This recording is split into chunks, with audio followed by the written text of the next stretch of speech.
The gambling sickness is a wild sickness. I grew up around gamblers too. Yeah. Yeah, my uncle was always a big gambler.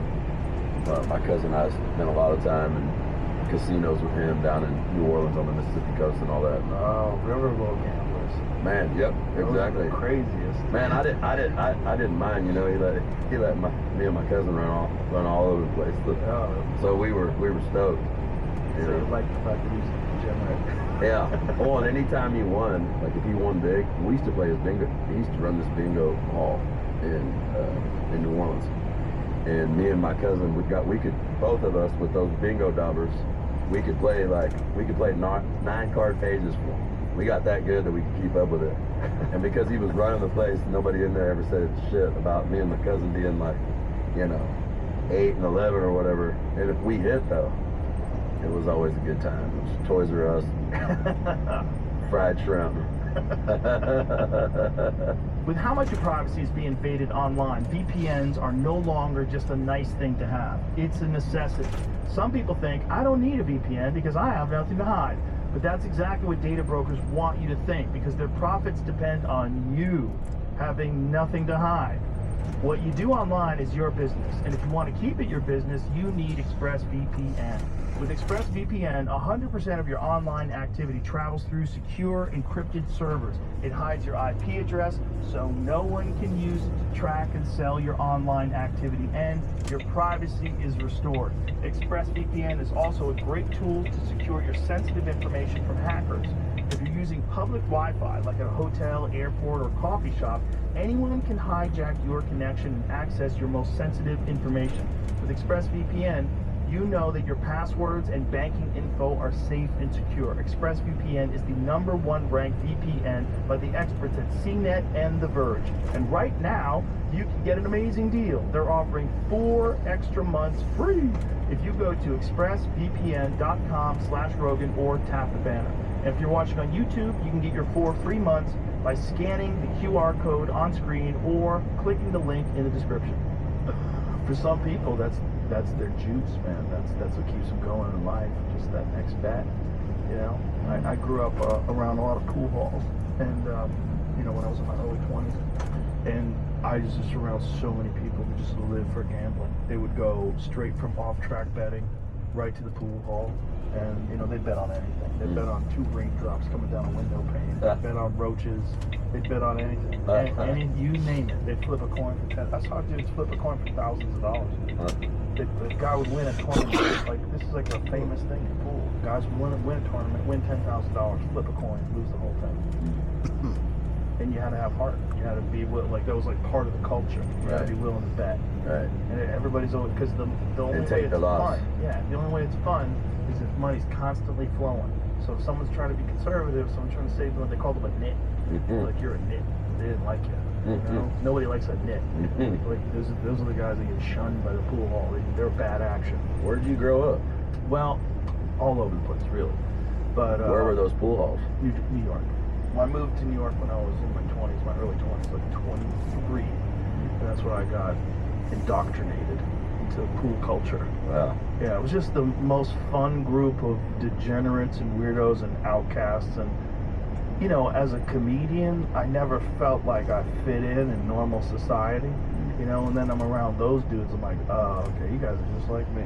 You don't fit in either. Like, you're a bunch of fucking weirdos. Man, what I just thought about, Joe, when I was on the street in New York, I played up there, and I'm sure you know, but I play on the street all day, and at first I was playing in the parks, and then I moved downtown. I was trying to play on street corners in the villages and all that, and you're dealing with traffic and cops. And that's what drove me down into the subway platforms, and those were really competitive too. So even there, I started playing at the stations that nobody wanted, or weren't desirable, or weren't nobody's really competing for the spots or whatever. And I would do that all day, and then I would hit open mics all over the 5 boroughs every night, everywhere. And the comedy guys were always the coolest, because all of them, because we weren't in competition. Like, I know comedians can be really competitive on the circuit, and obviously same thing on the music side. but I ended up like playing a lot of. I would open up for a lot of guys, like I'm like at the Red Door and like in the circuit there in the city and shit. Oh, cool. Open guys up with 2 or 3 songs or play their breaks or whatever, and you know all the comedy folks liked me, I think, because you know I wasn't one of them. Yeah, We were no. cousins or something. Right. There's always been a relationship like that. Like Oliver Anthony was at the Mothership this weekend, and it's the first music act we've ever had perform there. That's cool. Yeah, you can perform there too if you ever want to, man. I know where it's at. Yeah, it'd be fun. I like that you got it down there, man. It's, You know? it's a great spot. 6th Street is just such a fucking wild place. It is. To have it right there is perfect, and to have it at the old Ritz, yeah, it's amazing. So you know, it was great. Is that what it is in the old Ritz? Yeah, we bought the old Ritz. Yeah, we have to keep the Ritz sign because it's you know, one of those historical buildings. Oh, it's a great sign. Oh, it's a great sign. It's got so much history. In the tunnel on the way to the stage, there's a big picture of Stevie Ray Vaughan on stage in 1983. Yeah. You like SRV? Fuck yeah. Come on. Come on, man. Come on. He's the only dude who can play Voodoo Child. Doesn't make me sick. Man. You know, other than Hendrix. That's right. There's 2 dudes. Yeah, you're right. You know, Hendrix and him. I mean, That's other it. people. I'm sure other people can do it. I've never No, heard fuck that. Just them. Oh, yeah, man. There's certain songs that you can't fuck with. Although I did see, one time I saw Honey Honey and Gary Clark Jr. play Midnight Rider, and I didn't think anybody else could play Midnight Rider. And to hear Gary's song with Midnight Rider, with that, you know, like Gary's signature sound. Oh, man. Yeah, that signature guitar You seen sound. Gary? You've seen Gary live? Oh, yeah, I'm friends with Gary. Man. Yeah, I've seen him a bunch of times. Y'all love Gary, too. I but love that. that guy, He's so good. man, I remember. Oh, I gave something to him, and I got it. What is it? It is a real, genuine woolly mammoth guitar pick that is made out of woolly mammoth tusk. Damn, that is That something is fierce, bud. 10,000 plus years old. And then that's a shout out to my friend John Reeves from the Boneyard in Alaska. I got a buddy of mine who has this spot in Alaska where they just pull all kinds of crazy mastodon, woolly mammoth, fucking cave bear, all kinds of skulls, all kinds of wild shit out of this one piece of property where a lot of animals died. And he's taken a lot of the woolly mammoth. That's where I got this too. This is a tooth. This is a tooth that was carved into a piece of art with a mammoth in it. That's a big old goddamn tooth, son. Yeah, how heavy it is. It's crazy, right? It's beautiful, too, man. Yeah, so that guitar pick is yours, brother.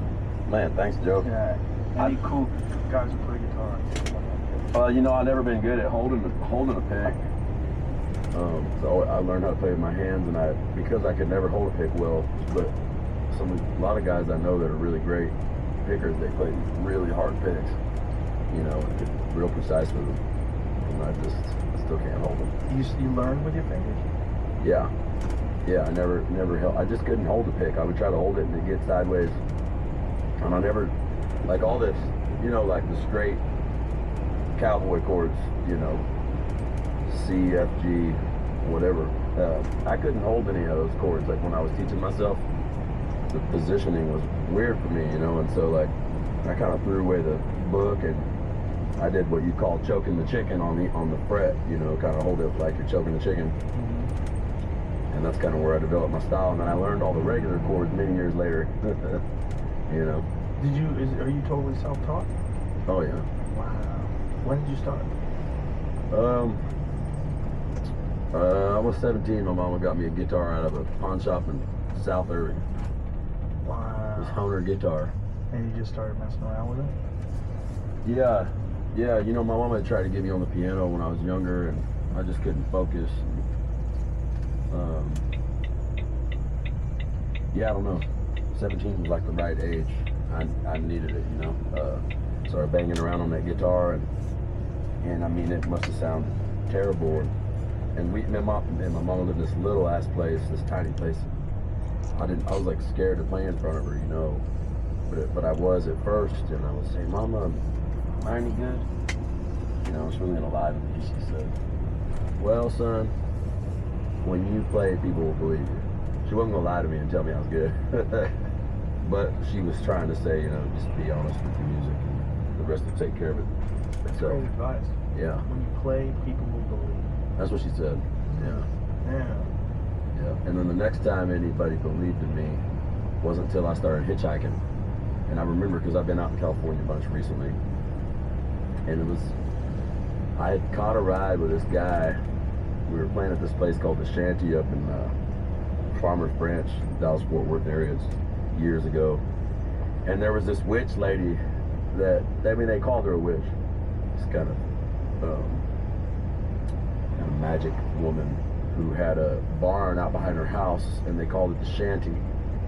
And she would have people over on the weekends and just kind of any random night, travelers, misfits, whatever, back there in the barn, and everybody would be telling stories and trading songs and, you know, taking potions, stuff like that. Long story short, this guy I met one night, his parents had worked for like Texas Instruments, and he had disowned them, you know, because his parents were like scientists, and he woke up one day as a young man and realized they were like, his parents were manufacturing like weapons, you know, and I never just saw this guy again. But that was his whole deal, why he left Texas. And he was just back visiting this gal that had this shanty deal. And I talked that guy that he promised he was describing this town of Boonville, which is this community in Mendocino County, Northern California. And the way he was describing it to me in this barn or whatever, it sounded like a Garden of Eden or something. You know what I mean? Like, and I wanted so badly to go with him, and he promised me and this other guy that was playing guitar too that he would take us. And we passed out at the lady's house, and we woke up that next morning, he was still there. And I was like, man, you ready to go to California? And he was like, what are you talking about? What are you talking about? Like, when I pressed him, he's like, man, I was on acid. I was on acid. I don't remember any of that. I don't have any room for you. And I begged him like my life depended on it. And he took me and this old boy who was playing guitar, actually taught me a lot of songs back then. He took us to California. But as we got closer to Boonville, we were talking to naive young Texas boys who had never been anywhere. He realized he, you know, didn't want us going anywhere near those hippies he was living with there in Boonville. So he left us, like, he pulled into like a grocery store and left us in this parking lot in Vacaville. And that's when I really started hitchhiking in my life, is like when we kind of got abandoned in a parking lot. Wow. Kind of along the 5, right? How old were you? 21, probably 22, something like that. And I had done a little bit of hitching before, like around the South Texas and like Louisiana, but I'd never really been way out there. And anyway, I started hitchhiking around because I had to.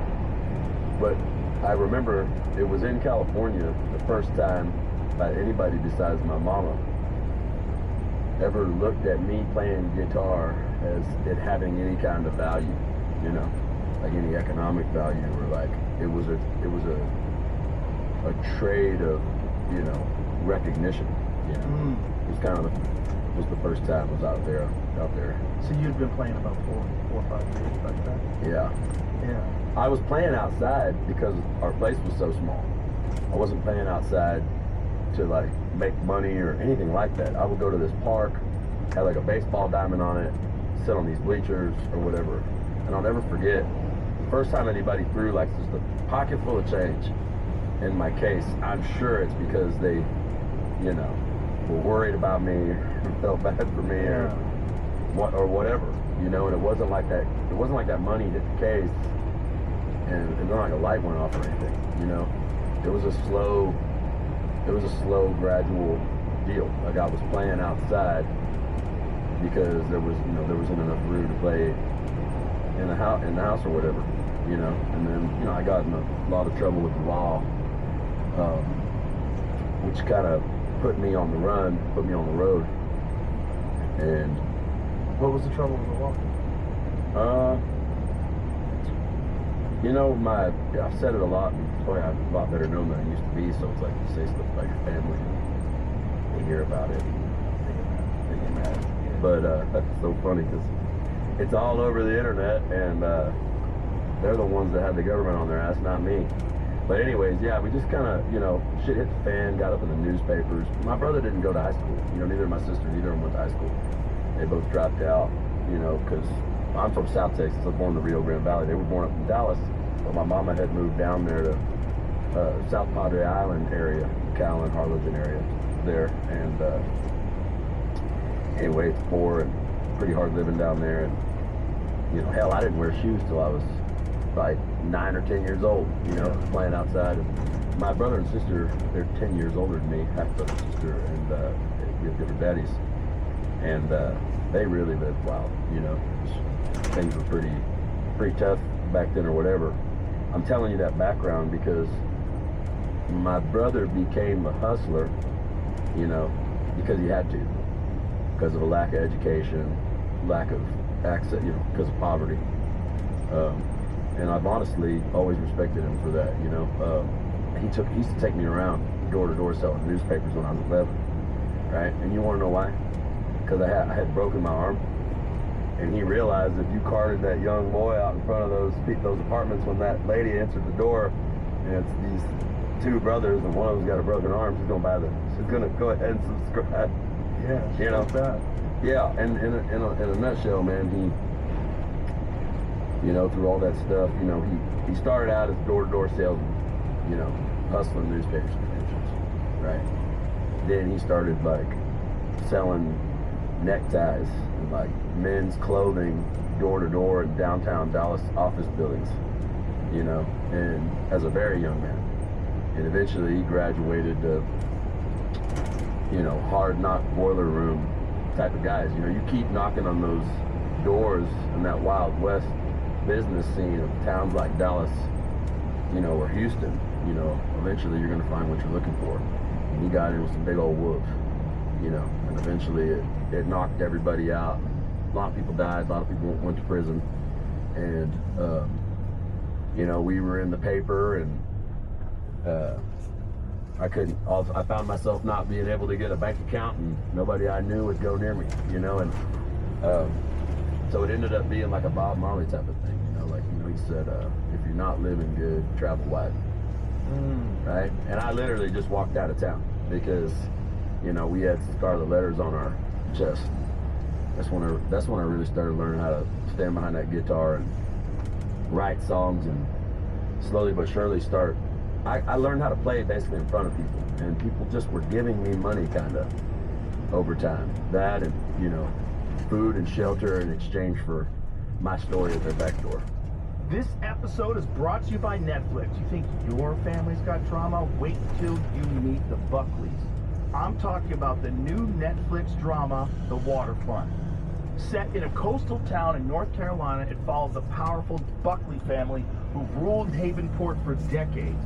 But now their fishing empire is falling apart fast, and their legacy is on the line. There's power grabs, addiction, legacy, love. From the creator of Scream and Dawson's Creek, The Waterfront is messy, twisty, and totally binge-worthy. Watch The Waterfront now, only on Netflix. You know, Do you ever wonder, like, how things could have gone? Because things turned out great. Like, look, you're a popular music artist now. Yeah. You know, worldwide. You're famous. I'm surprised you know what I'm surprised by? I'm surprised I never got heavily addicted to drugs. Yeah. I am, you know, my sister passed away 10 years ago from substances, hard living, and all that kind of stuff. And hell, my whole family's in AA. Everybody, top to bottom, left to right, turn them inside out. I think about it a lot, but I really do, you know. I remember I was living with that guy who was at the shanty that was playing guitar. He was on the football team. I knew him from sports. His name was Daniel Harmon. And he went out there to California with me that first time. And we were living on farms, and I was working for ganja farmers, working on horse farms, working for winemakers, all kind of people, you know, just doing grunt work for them, doing the fence work they didn't want to do, moving soil for people, you know what I mean, digging ditches, you know, laying pipe across really hard, you know, rocky roads. Not anything anybody can do. You just need, you know, broad back and, you know, get to be young. Right. And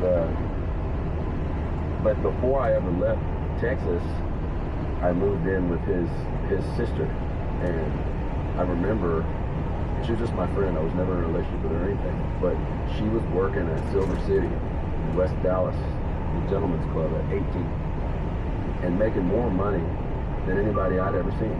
The girl was 18, you know, just making crazy money. And she let me rent a room from her and kind of gave me a deal and all that. And I ended up writing a song kind of about it more recently called Easy Money that I did with Shooter on the Lonesome Rifter record. And it's kind of that thing, you know, if you're a poor kid from Texas, there's no such thing, you know, as easy money. But I can't remember why I was telling you that, but it was hard on. I just remember like you'd see like young women working in strip clubs, making big money, and the ones that I was around and have been around, very, very hard for that line of work, my line of work, your line of work, not to become addicted. Yeah. You know, and I don't have a problem with, you know, a lot of the best artists I ever saw.